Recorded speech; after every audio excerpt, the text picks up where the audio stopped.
Welcome. Big data. It's the rocket fuel of the information age. It allows us to run more efficient cities, do better science, never be lost in our cars, find love, and of course, get offered neat stuff to buy.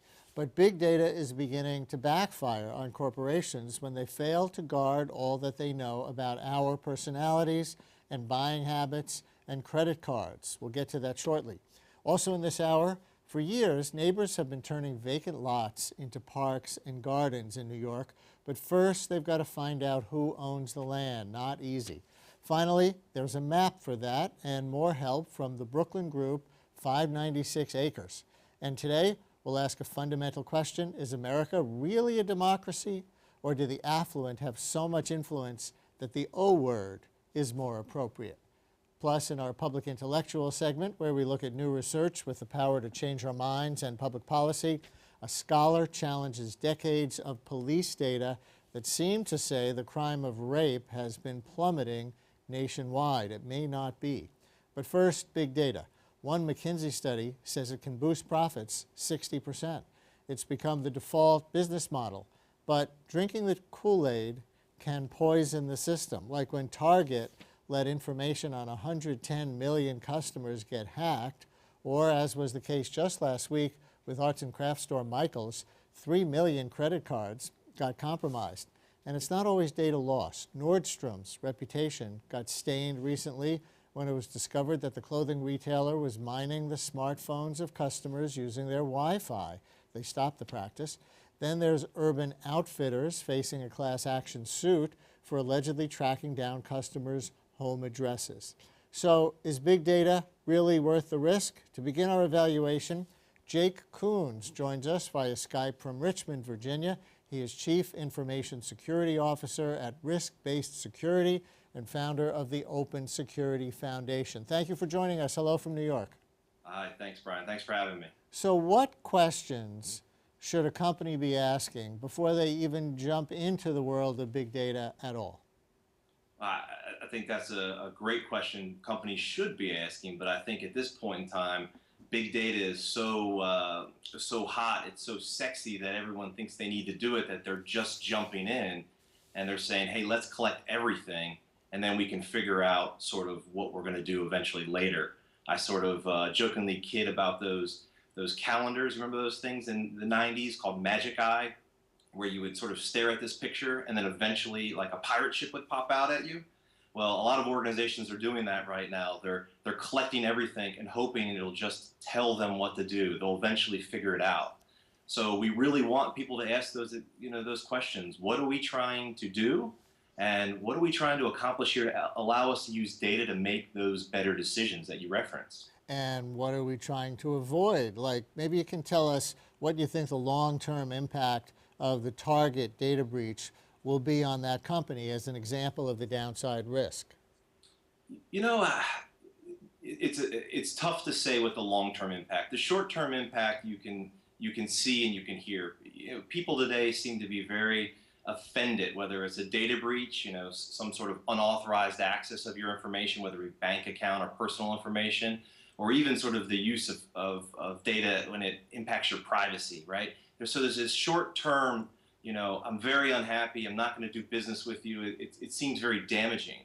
But, it doesn't seem like, a few days or a few weeks pass, and then all of a sudden people sort of forget, go back to shopping at their favorite store, Target, right? So we know that lawsuits are there. We know there's going to be substantial financial loss in the short term. But when you talk about a long-term impact for the larger companies, it's hard to say. Yeah. Well, it seems to me there are two different categories in the examples that I gave. There's Target and there's Michaels, where they didn't want the credit cards to get compromised. That certainly wasn't in their interest. But the other two examples had companies doing things with our data that seemed nefarious. If they were using, our access to the store's Wi-Fi to look in on our devices and our information, that seems nefarious. If they're looking up our home addresses, scoping us out by the data they collect when we shop, well, that's not the same thing as accidentally having a credit card breach, right? Exactly.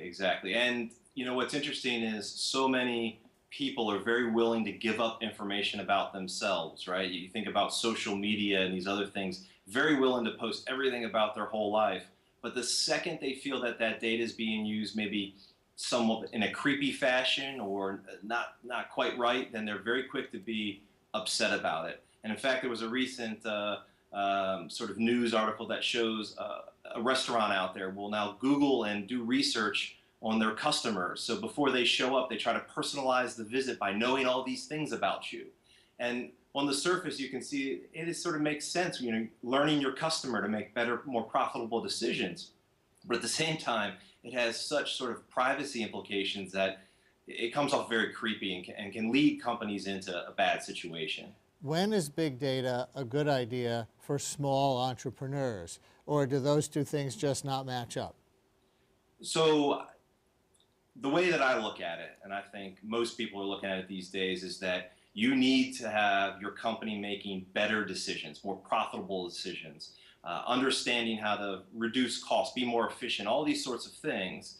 And if you're not using data and data science techniques to get to these answers, you're going to be behind and really not competitive in the marketplace. So whether you're a small company, an entrepreneur, a medium-sized company, or a large company, the use of data is a must. For small companies, they just need to understand the liability components, whereas a Target or a Michaels or a Sony or name all these large companies that have breaches, they have the financial backing to weather the storm.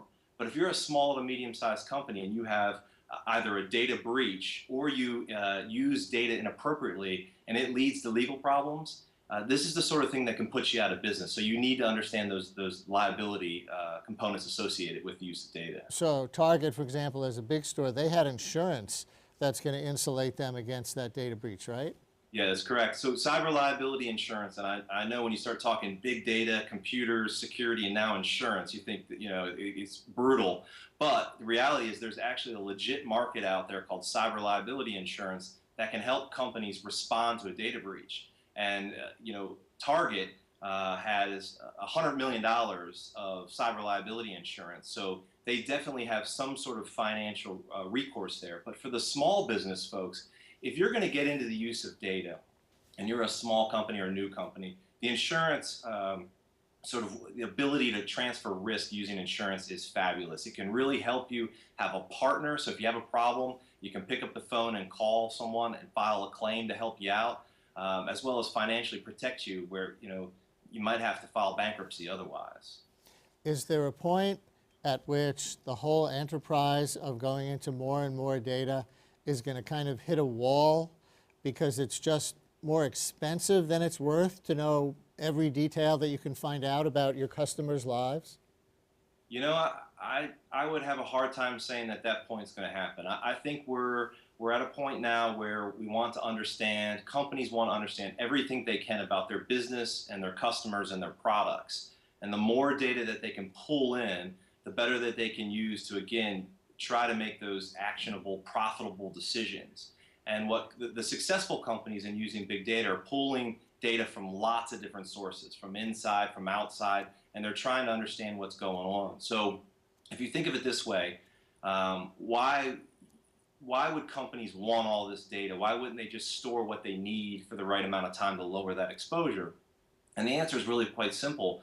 They want to store everything that they can. So if they get some sort of idea, wouldn't it be neat if we did this? Or what if we analyzed the data in this fashion? Could that tell us some answers? What they don't want to do is then have to wait to start collecting the data. If you look at the big tech giants, the Facebooks and the Googles and so on, they're collecting everything that they can.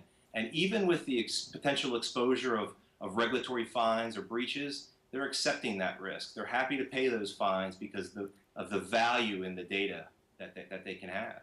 There are fines for some of these breaches, right? The government, the regulators are looking in? Yeah, exactly. And it's in many cases uncharted waters, to be quite frank. You know, if you have a data breach where your information goes missing and it's specifically on customers, the states have laws where you need to notify them, right? If you're talking about medical information, you have HIPAA and high-tech laws in place where you need to be notified. But we're starting to see now some of these fines and penalties that are coming out. Basically, enforcements, if you will, saying you did not protect the data like you should have. And some of the fines seem to be small. Some of the fines can be over $1 million.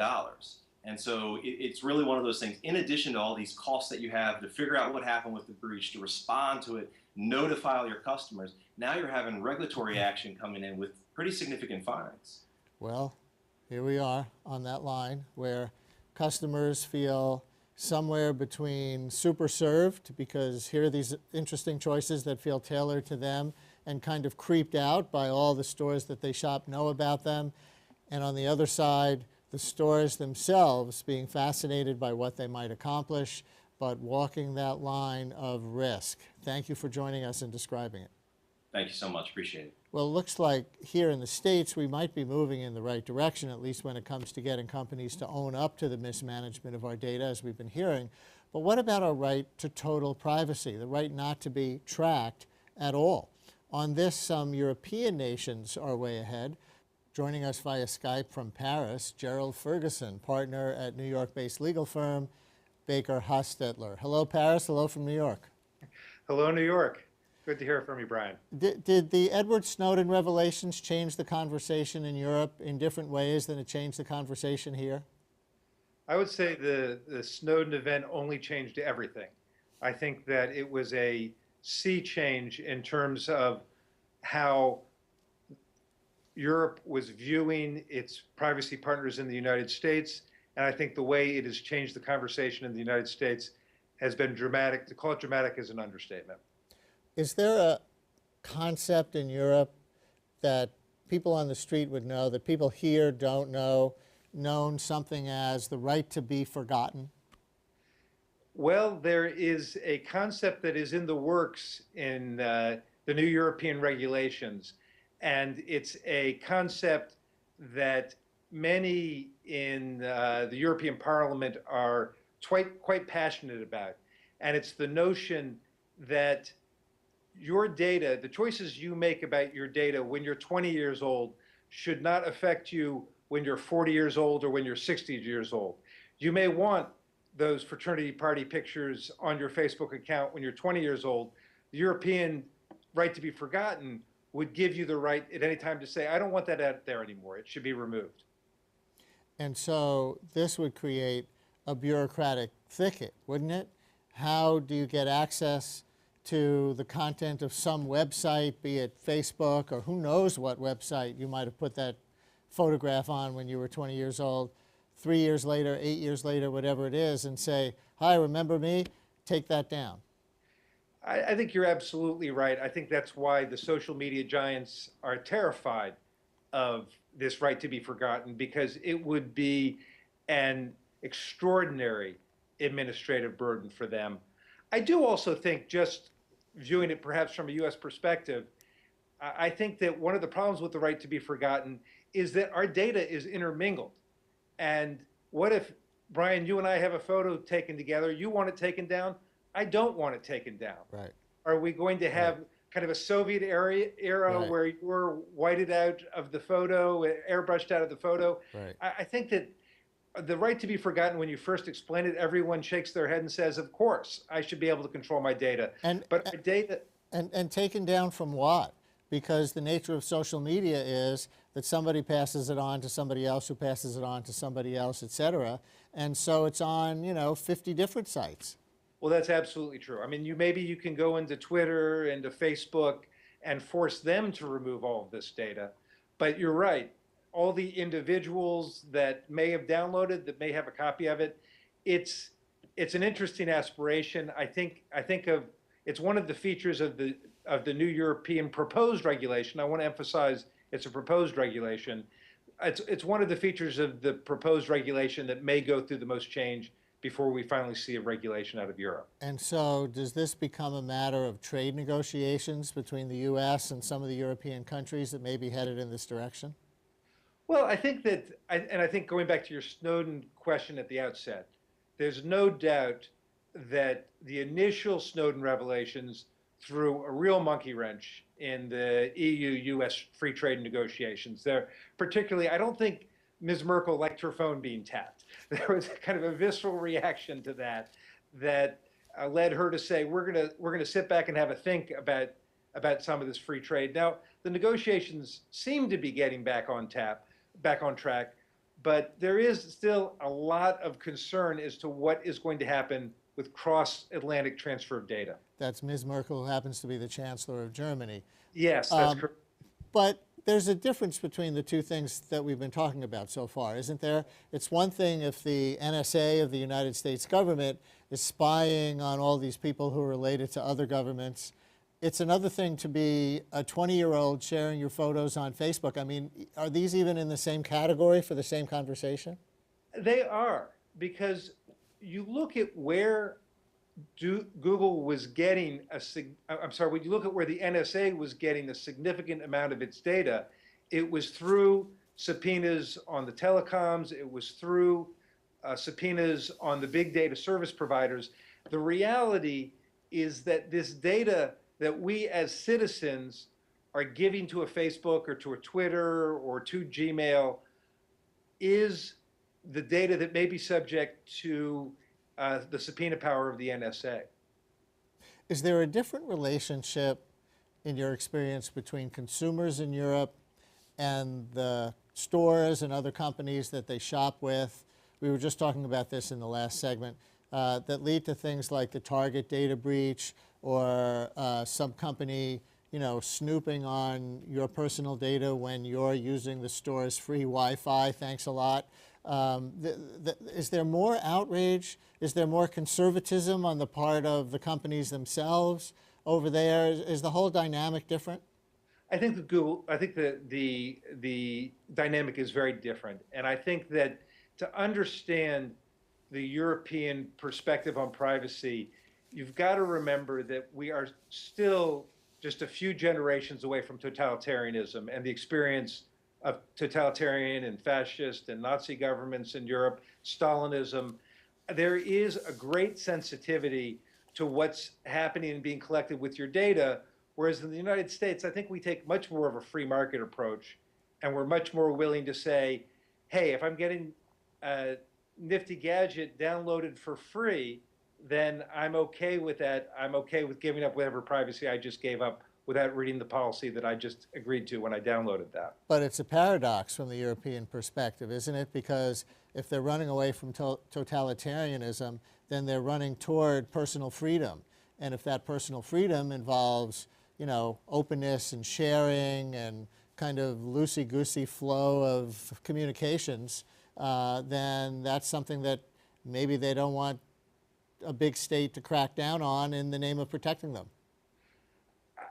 You raise a fair point. I think if you go back to the OECD principles, which are the foundation of European privacy law, at the end of the day, there is a fundamental reliance on individual consent and the right of the data subject to consent. I think what's different in Europe is they take a much more suspicious view of consent. They're much more willing to say there just wasn't a good enough. I mean, that's what's happening with a number of the privacy agencies. They're now suing Google over their privacy disclosure, saying you're just not explaining it to us well enough. We're privacy specialists. We can't figure out what you're doing with the data.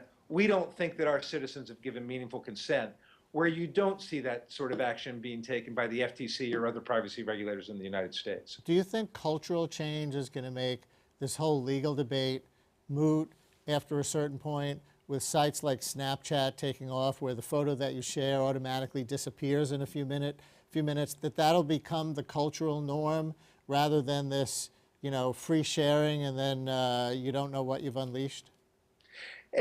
Brian, it's hard for me to predict. I fortunately have a 20-year-old and a teenager, and so I have enough perspective to know that the baggage that I take to the privacy issue is not necessarily the baggage that they take. I do think that in kind of talking with people who grew up with this technology more, there's less of maybe there's more of an acceptance that so much of their privacy is gone, they just don't worry about it.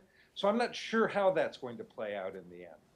And on both sides of the Atlantic, there are companies that want to collect data. I think experience shows us so far that the companies figure out how to outrun cultural change, even if today's teenagers and tomorrow's teenagers will too think they're so smart. So we will find out if that's the case. Thank you. Go ahead, what were you going to say? I think you're absolutely right on that point, Brian. The companies do find a way to be ahead of the curve. They've got the money. Thanks a lot. Thank you. The vacant lot on your block, or that trash-strewn one you often pass by, it's just one of about 8,000 in the city. 7,000 privately owned, 1,000 public. Since the 1970s, the community garden movement has transformed hundreds of these abandoned spaces into flower and vegetable gardens or mini parks. But it has not always been a pretty process. In the 1990s, the real estate industry and other interested parties had gardeners fighting a bureaucratic war with the city. So is it easier to transform one of these lots nowadays? In one respect, yes, because a Brooklyn-based group, 596 Acres, has taken the hard-to-find data on these vacant lots and made them accessible. And the group is encouraging people to take over lots on public land with videos like this. There's a piece of land that I've seen since I was a kid. Over like 25 years in the neighborhood was a vacant lot. I was like, okay, who do I contact? So I went back to the 596 Acre site to find, oh, it's Debbie at DCAS. I'm really inspired. I want to start a community garden in, Coney Island. He said you should really hook up with 596 Acres. And adjacent from me, this lot that is, sanitation is tired of cleaning it. This dirt just sitting there, and we can be, beautifying the community. That could be a park, that could be a garden. Let the people go in instead of an eyesore. Plant some sunflowers, I went to all these community gardens around where I lived and no openings. So I saw one of the 596 Acres flyers on the front of the vacant lot, and I gave them a call. We help people figure out how to get from it being just a vacant lot to a space that the community can use, and then generally the groups take over. Most of the land that we've identified is actually land that belongs to all of us as New Yorkers, and it's the land that's been assigned to all the different city agencies, but that isn't actually being used. I'm in the process of trying to make phone calls, trying to see what's going on with that property, and I also want to get a chance to actually meet some of the community members at the church who are interested. I know about gardening, but I don't know about organizing and all of this other stuff that comes along with it. So if I can do it, anyone can do it. I'm really, really excited to see what I can do with this lot. It's really, honestly, it's just the beginning.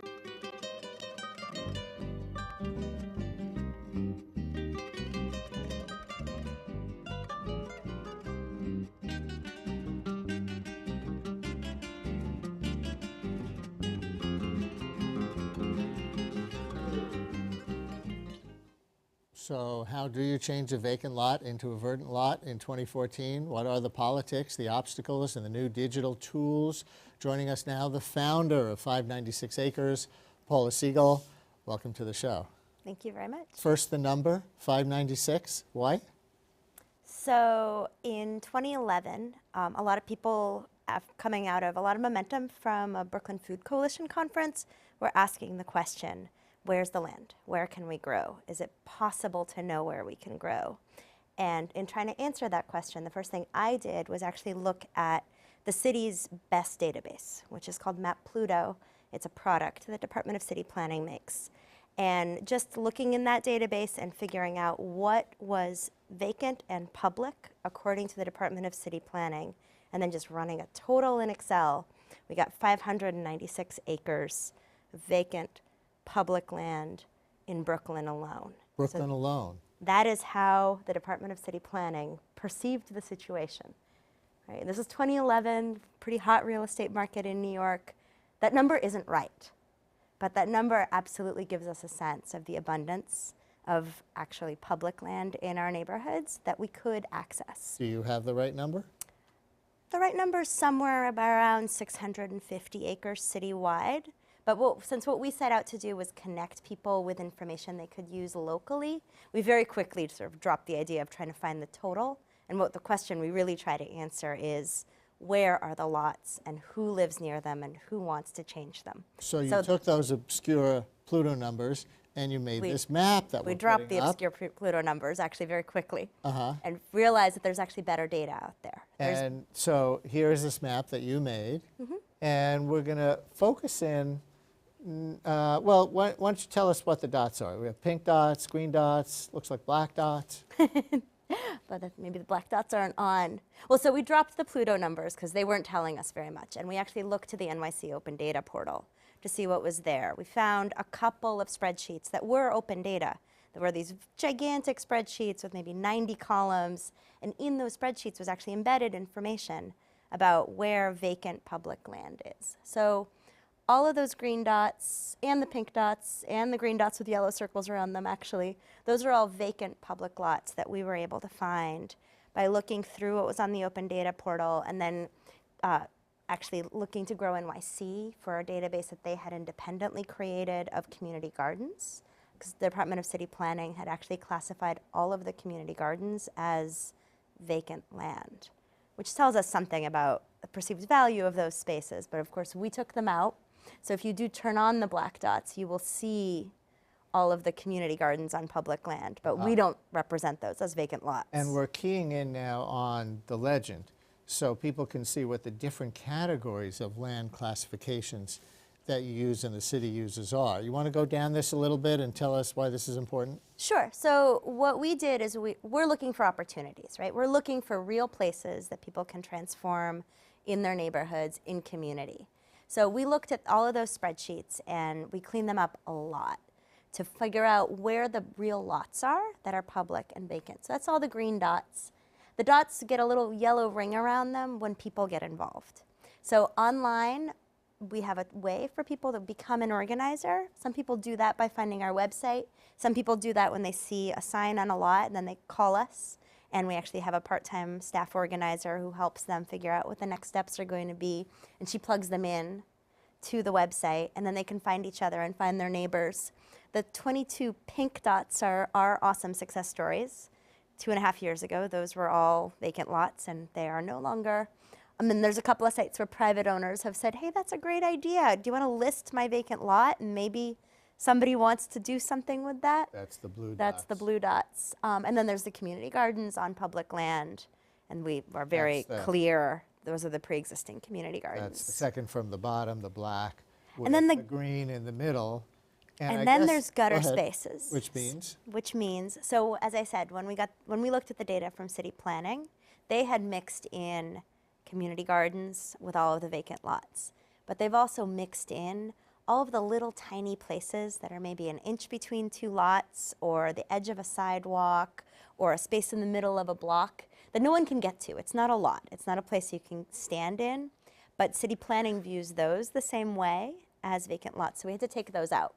You can turn them on. It's an interesting thing that happens. The gutter spaces are pretty evenly distributed throughout the city since they tend to just be errors, whereas actual vacant lots are pretty concentrated in particular neighborhoods that have particular histories. Across central Brooklyn more than anywhere else by far, and a little bit in the South Bronx, huh? In the South Bronx, in East Harlem, in Rockaway, in Coney Island, not so many in Queens, not so many in South Brooklyn. And that shows our history of urban renewal, and that shows a history of municipal neglect and kind of where things have been built over the last century and where things have failed to be built so people over the last century. In these communities see this map, see your data, see where there's lots of various kinds are, then what do you want them to do? Well, we want them to work together. That's the first thing we want them to do, is we don't want anybody trying to take on a project alone, since we're really trying to create these spaces that are truly public spaces. And we want them to work together and actually use the city's existing programs. We connect a lot of people to the Green Thumb program and help them navigate the process of actually just getting an official Green Thumb license.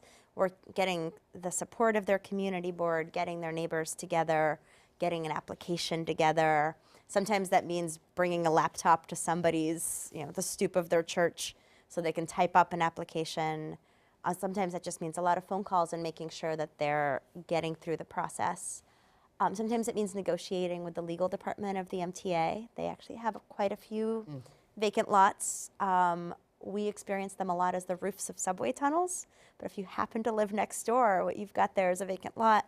And MTA is actually very willing to work with neighbors, but there's some administrative and bureaucratic processes that they need to go through before they'll say yes to opening up a fence. Taking on this activism project at this time, how much do you think you're going to run head on into the new agenda of the de Blasio administration, which is looking for all kinds of places to put affordable housing? They have a big affordable housing mandate, and so you're going to have sort of, you know, progressive goal versus progressive goal, but Not at all.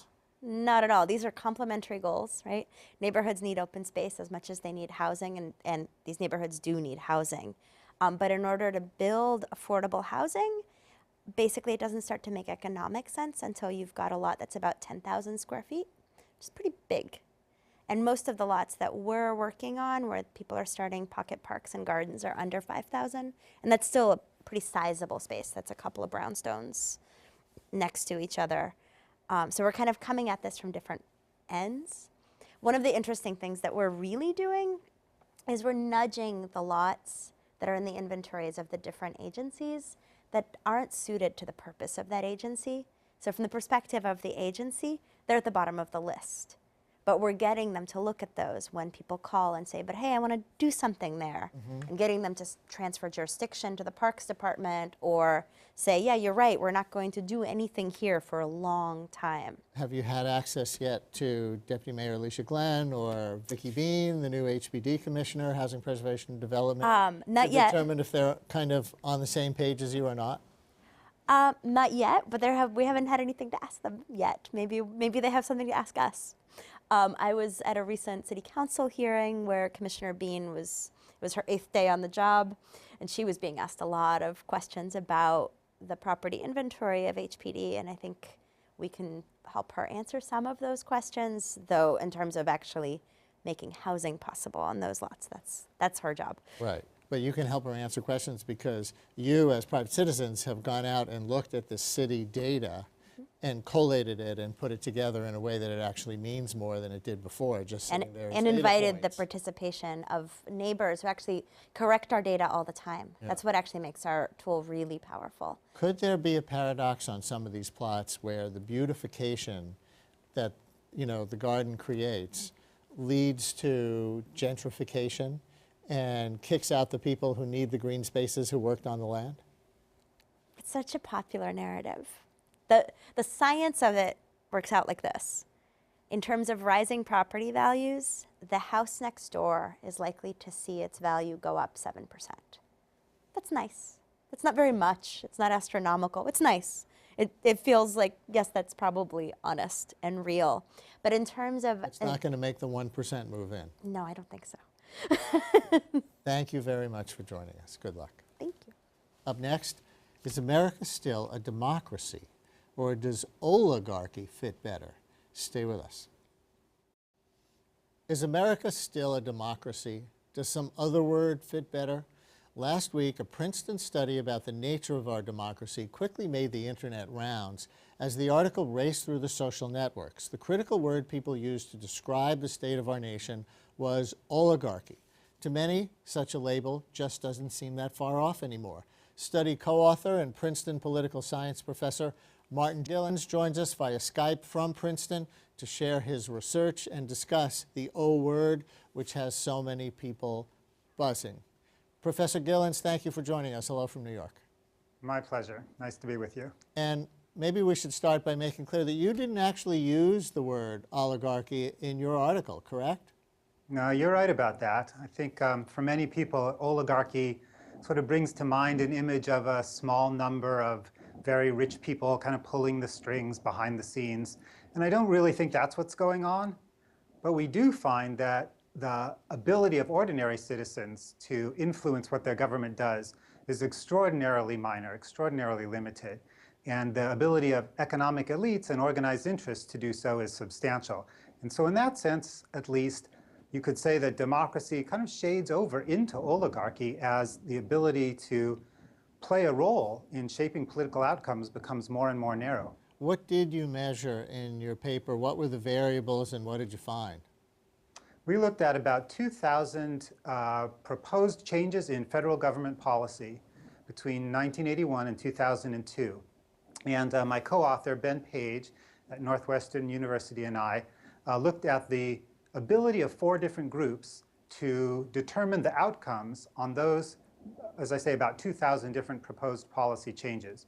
We looked at the preferences of ordinary citizens, people in the middle of the income distribution. We looked at economic elites, those with high incomes. And we looked at 2 kinds of interest groups, business-oriented and sort of mass-based interest groups. And those were the 4 predictors, or 4 key variables, to try to explain which of those 2,000 policy changes or proposed changes actually took place. And who won? No question about it, the economic elites and the business-oriented groups came in first. They have a fairly robust relationship between the preferences or alignments on these issues and actual government policymaking. The mass-oriented interest groups, and we're talking about things like unions, the AARP, the NRA, APAC, these sorts of groups that have some sort of a mass constituency, had a little bit of influence.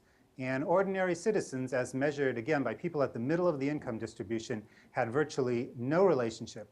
Whether they supported a policy change or opposed it seemed to make no difference whatsoever. I'm just curious, since this is the week of Earth Day, if you broke out the relative impact of environmental group, which would be in your mass citizen group category, I presume, versus business interests who might fight environmental policies. Yeah, that's a good question. We didn't look at the sort of roles of individual interest groups here, just like large sort of combinations of them. And we really don't have enough data to be able to distinguish individual groups' roles. That would require a very different kind of analysis. So did these economic elites become more influential over time in terms of their preferred policies being enacted, or is it the same as it was today in 1974 or 1984? We didn't look at that in this paper, but in earlier work, I have a book called Affluence and Influence. And in there, I do look across a longer time frame. And I did find that the influence of economic elites did grow over the period from the 1960s to the mid-2000s, whereas the influence of these other actors seemed to sort of bump up and down, but never really rise to any substantial degree. How much are the affluent affected by public opinion in terms of their own policy agenda? I mean, politicians have that tension between maybe who their affluent donors are and the number of citizens that they need to get to vote for them in order to be elected or re-elected. Do the donors themselves feel any of that tension because they still exist in the community and maybe they have business interests in the community or anything like that? That's a very interesting question. I can't really answer it, and these data don't really shed much light on it, but it's certainly possible that there's complex interactions among all of these actors, and ordinary citizens respond to the elites through the media, and elites may respond, at least to some degree, to the ordinary citizens who they live among or whose preferences they become aware of. On the other hand, given the degree of influence that elites have and the lack of influence that ordinary citizens have, there's no real impetus, no real need for economic elites to sort of shade their views or change at least the kinds of issues that they're really working on in order to fit better with the preferences of those around them. How much do you think the progression of influence of the economic elites is a function of deteriorating campaign finance laws? That could certainly play a role. There's a number of factors that probably combine, including things like the simple growth in economic inequality over the last few decades. But campaign finance and the increasing role of money in elections, and we could say also the decreasing role of sort of individual volunteers and kind of door-to-door get-out-the-vote efforts, organized groups like unions and religious groups that used to serve that function. Political campaigns have become much more sort of professionalized, much more media-driven, and to some degree then money is replacing sort of manpower as a resource for politicians. How about the decreasing role of voting? Are people voting less than they did a few decades ago? Because that would be the counterweight, presumably, to all the money from the economic elites. And yet it seems like voting rates are pretty dismal in the United States for most elections. Well, they're certainly low compared to most countries, and but there hasn't really been much of a decline since the 1970s. We did see some in the early 70s, and since then it's been pretty steady, with an uptick in voter turnout in the last few, at least, presidential elections. So what do you recommend? Do you make policy recommendations as a result of your study? Well, like most political scientists, we're better at identifying problems than solutions. But it does seem like campaign finance reform is the sort of one central element, one central lever that we have that could be effective, and that the findings in this study point to as the most critical factor in trying to sort of spread the ability of more citizens to influence government. Do you think the size or nature of the makeup of our Congress makes those elected officials any more susceptible to outsized influence by the economic elite? One could argue that our Congress, for the size of our population, is relatively small at just 100 senators and 435 representatives.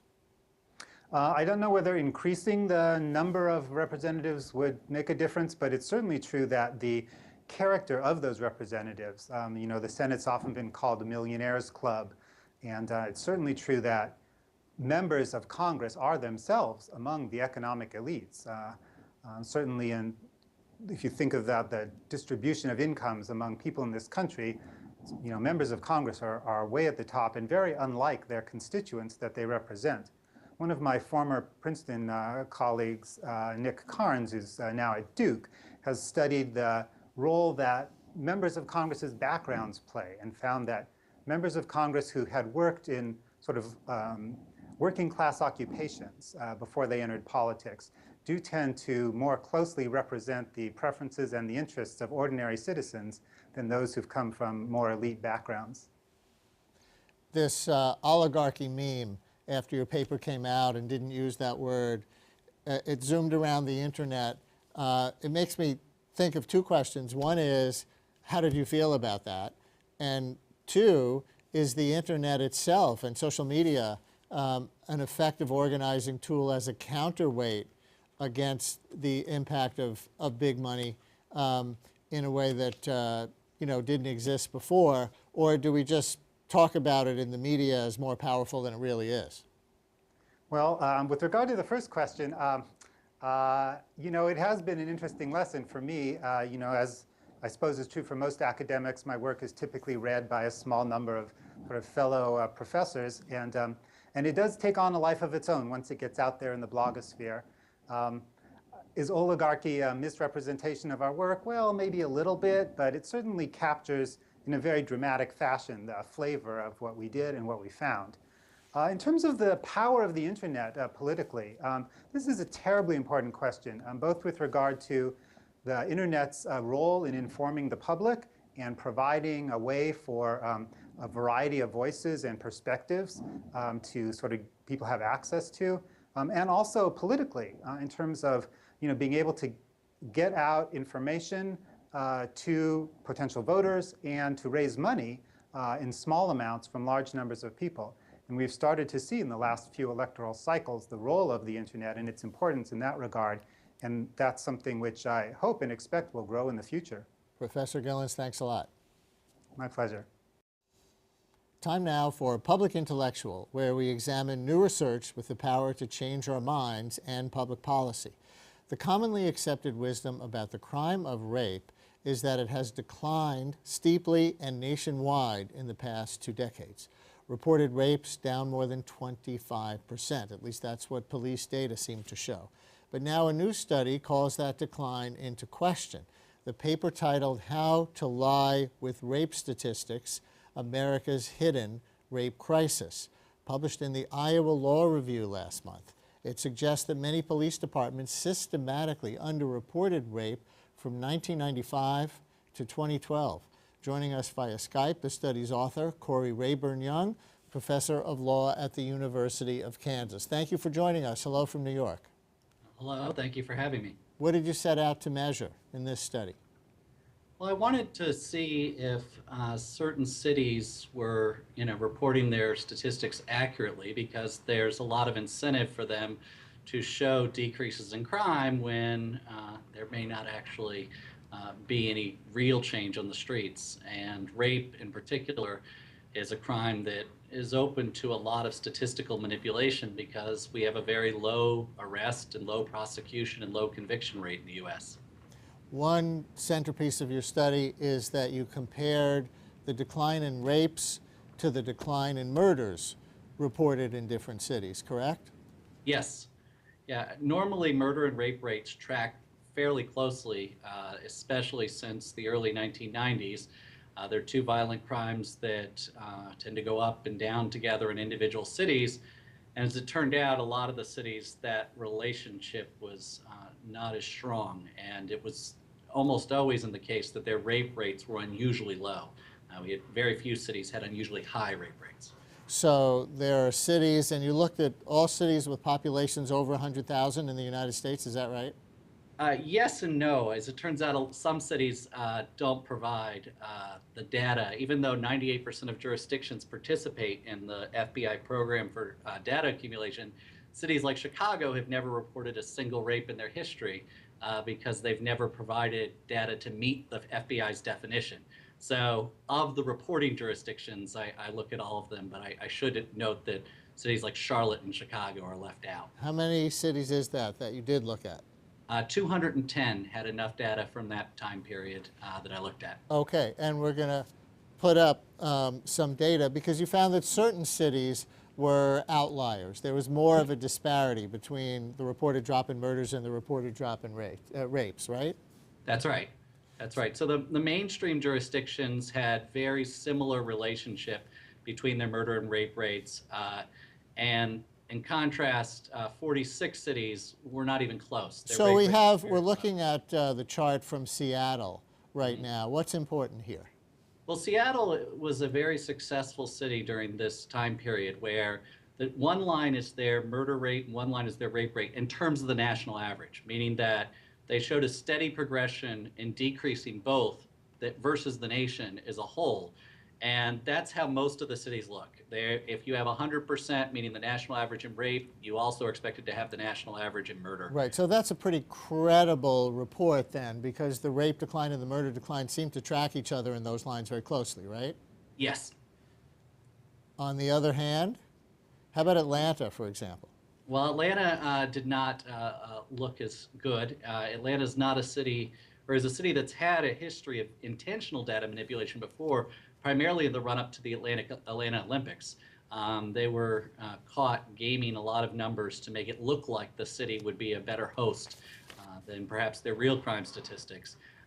Similarly, 4 cities that I talk about in my study, including Baltimore, were caught by their local media openly gaming the numbers and manipulating them to show much larger decreases in crime than the nation. Baltimore, during that time period, said over 70% decline in rape. And we have the Baltimore graph up right now. Explain more of what we're looking here. The rape rate, which is the dark black line, looks so much lower than the murder rate, and that's what? Declines, reported declines, or why are those numbers, why are those lines separated from each other whereas the Seattle lines were together? Well, Baltimore, according to a lot of great investigative journalism by the Baltimore Sun, found that police were both intentionally and maybe subconsciously being hostile to rape complaints. And so one thing they would do is, they would designate complaints unfounded, meaning false, without any investigation. And that means they don't have to report them to the FBI.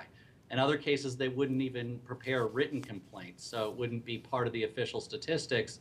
But when the city decided to investigate what had happened, they also discovered a lot of people taking rape complaints just had ridiculous beliefs about the number of false complaints, believing that half of the people that came in were lying. And so those forces combined to create a very skewed picture where rape rates are far lower than would be expected in a city like Baltimore, and the lines, in fact, are diverging over time. And given that Baltimore has had a long history of high crime rates, this was, this sign, if you've ever seen The Wire, was openly demonstrated by David Simon. You had to, if your murder rate was up, you had to make other rates decline to make it look like the violent crime rate wasn't increasing every year.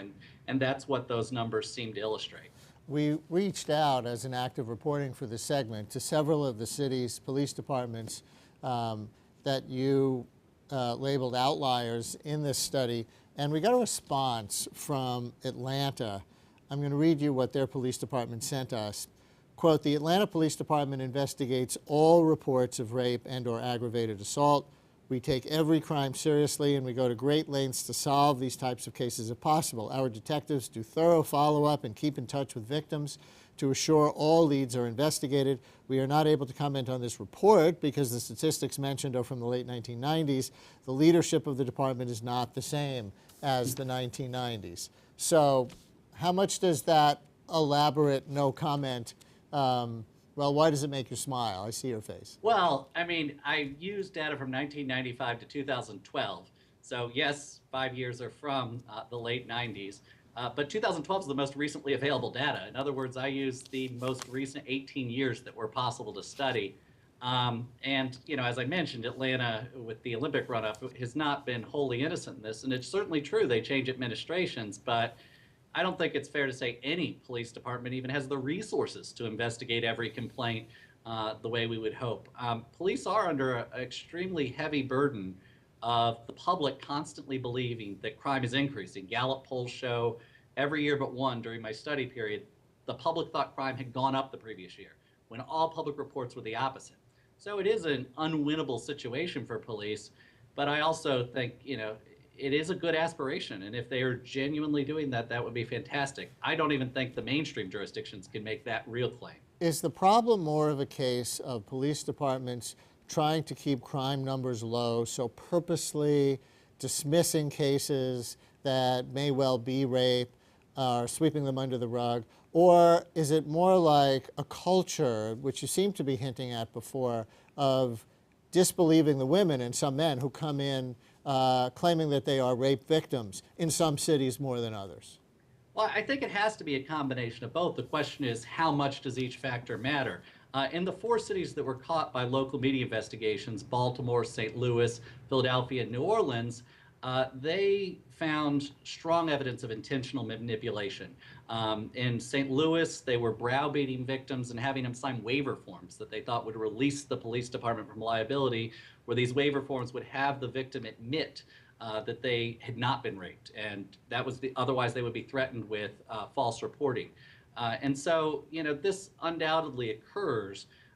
The technique I use to look at what jurisdictions are submitting problematic statistics really focused on the worst of the worst. And I think a lot of the jurisdictions that undoubtedly I list, the 46, have had some combination of intentional manipulation. But of course, intentional manipulation can occur in a few different ways. It could be individual officers making these decisions. It could be the way they're trained, right? If they're taught by their upper echelon that this is how you handle a rape case, they're doing what they're told. And I don't know. Ira Glass did This American Life on an officer in Brooklyn, Adrian Schoolcraft, who he found out that they were manipulating numbers. There was a lot of corruption. He recorded it all. And the officers there, tried to have him institutionalized for 6 days and given antipsychotic medicine. There was an incredible amount of turf protection going on in really ugly ways. So, that level of reaction seems to indicate to me that there's definitely a large part of this should be intentional, but I can't say which percentage based on the methods I engaged in. Is there one biggest policy recommendation that you would make on the basis of your study? Well, I mean, there's certainly minor things like the FBI engaging in greater oversight, but for me, the important thing about telling the real data story is more the fact that we have escalating sexual violence over the last 18 years that is not being taken seriously. And policymakers have been led to believe that, in fact, sexual violence is not a growing problem in the United States. And so I think the far more important thing is to prioritize efforts to combat rape, to increase the resources available, to develop more specialized units like New York's famous Special Victims Unit that are designed to address the growing problem of sexual violence instead of treating it as a crime on the decline. Because otherwise, when you short circuit these investigations, when you don't test rape kits, which is another big problem that intersects this, you're telling serial rapists, go out and find more victims. And as the early returns on these lost rape kits have shown, there were a lot of people that could have been identified earlier and wouldn't have found new victims. And that is where we have to leave it. Thank you so much for sharing your research. Thank you. And that's Public Intellectual for this week. I'm Brian Lehrer. And that's our program for this week. You'll find a new show here each week at this hour. Next time, marijuana becomes big agriculture, and a debate about the future of New York's Silicon Alley. And do tune into my radio program, weekday mornings 10 a.m. to noon on WNYC 93.9 FM and AM 820. Tomorrow, volunteering in New York through the program known as City Year. I'm Brian Lehrer. Thanks for watching.